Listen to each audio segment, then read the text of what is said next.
روجه کې کله نه کله خلک روجه لنډوي یا فلم وګوري یا چېرته ارطغرل وګوري او یا چېرته څه مخکې کارټون څه نوم و موټو بدلو هغه وګوري بس ځان له روجه لنډوي او یا لړو کې دا ټول خرافات دي فضول څیزونه نبي کریم صلی الله علیه وسلم فرمایي من لم يدع قول الزور والعمل به فليس لله حاجه في ان يدع طعامه وشرابه چا چې څومره خرافات دي غلط کارونه دي هغه په روژه کې پرې نه ښوده الله جل شانه د ده دې ته هېڅ حاجت نشته دی خوراک او څښاک بند کړي ګناهګارېږي په دې خبرو باندې نور روژه خو یې کېږي ځکه روژه دې ته وایي روژه د دریو څیزونو نوم دی د خوراک څښاک مفترات ثلاثه خوراک څښاک او کوروالی د دې نه خپل ځان ساتل دې ته څه ویلی شي دې ته صوم ویلی شي صحیح ده سړی پکې داسې ګوري او ځینې خلک پکې د هغوی خوله ډېره خراب وي خوله غلطه استعمالوي الله جل نبي علیه صلات وسلام صفا وفرمیل د خولې غلط استعمال ډېر زیات کېږي نبي علیه صلات وسلام وفرمیل من لم یدع قول الزور والعمل به چا چې فضول ګویي پرې نه ښوده او یې داسې عملونه پرې نه ښوده غلط فلیس لله حاجه الله جل شانو ته هېڅ حاجت نشته فی ان یدع طعامه وشرابه چې د خوراک او څښاک پرېږدي دې ته ضرورت نشته الله نبي علیه السلام فرمایي دا ډېر لویه ګناه ده چې دونه بهترین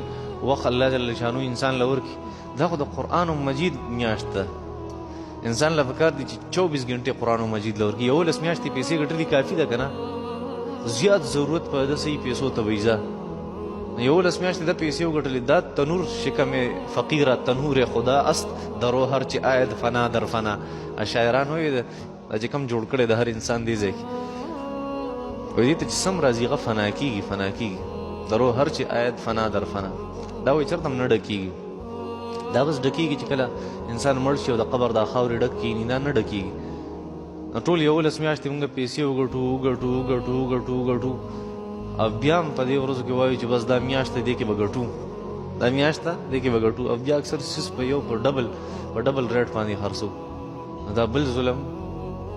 داسې نو خیر دا خو انتهایي مشکله ده انسان له پکار دی